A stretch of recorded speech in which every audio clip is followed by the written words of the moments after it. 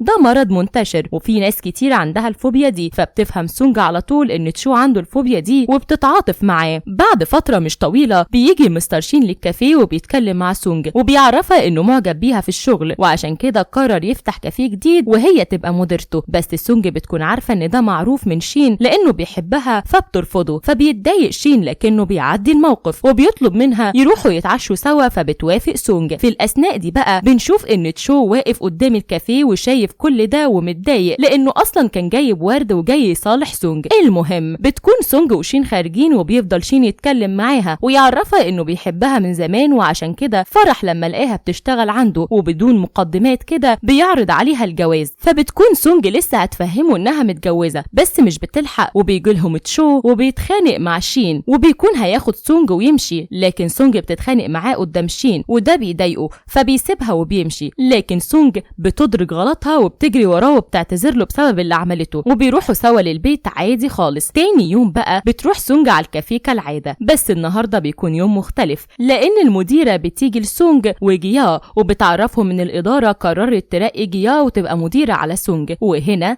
بتفهم سونج ان شين عمل كده بسبب انه اتضايق منها وبسبب اللي حصل بينهم، لكنها مش بتهتم وبتشوف شغلها، لكن جيا الرخمة بتفضل تضايقها فبتسيبها سونج وبتمشي. ولما بتروح البيت مش بتلحق ترتاح من كل مشاكلها دي، وبتلاقي مشكلة جديدة متمثلة في واحدة اسمها جينيفر، بتلاقيها داخلة عليها البيت وبتقول لها انها حبيبة تشو، ولما بيجي تشو على الصوت بتجري عليه جينيفر وبتحضنه وده بيضايق سونج فبتسيب المكان وبتمشي. لما بتمشي بتتكلم جينيفر مع تشو وبنعرف من كلامهم انهم كانوا مرتبطين بس سابوا بعض من زمان، لكن جينيفر لسه ما نستش تشو ودايما بتنطله، فبناء عليه بيعرفها تشو انه اتجوز وبيطلب منها ما تجيش هنا تاني وبيطردها من البيت. عامة بنروح بقى لسونج واللي اول ما خرجت من البيت بتكلمها امها بتطلب منها تجيلها حالا، فبتروح لها سونج علشان تفاجئها امها انها ضيعت كل الفلوس المهر في البورصة، وبتطلب منها تجيب فلوس تاني من تشو، وبترجع امها لعادتها القديمة وبتفضل تهددها انها لو ما عملتش كده هتتبرى منها، فبتزعل سونج وبتسيبها وبتمشي. تاني يوم بقى بتروح سونج على شغلها عادي، واخيرا بيجيلها خبر سعيد لان بتجيلها المديرة وبتعرفها انها بقت مديرة المكان وهي اتنقلت لمكان تاني، فبتفرح سونج جدا وبتعرف ان شين قرر يرقيها بغض النظر عن علاقتهم سوا لانه راجل محترم. بس المشكلة ان سونج مش بتلحق تفرح بالترقية الكبيرة دي، وبتلاقي جينيفر داخلة عليها وبتطلب منها تتكلم معاها، فبتتكلم سونج معاها ووقتها بتعرفها جينيفر انها عارفة انها اتجوزت تشو علشان فلوس، وبتعرض عليها فلوس المهر بتاعت شو بحيث تديهولها وتسيبه، وكمان بتعرض عليها فلوس زيادة علشان لما تشو ياخد فلوس وتعرف تصرف على علاج اخوها الطفل، وبكده تسيب تشو وجينيفر يرجعوا لبعض تاني علشان هما بيحبوا بعض. لكن سونج مش هبلة وبتفهم ان دي لعبة من جينيفر علشان تسيب تشو، لان باختصار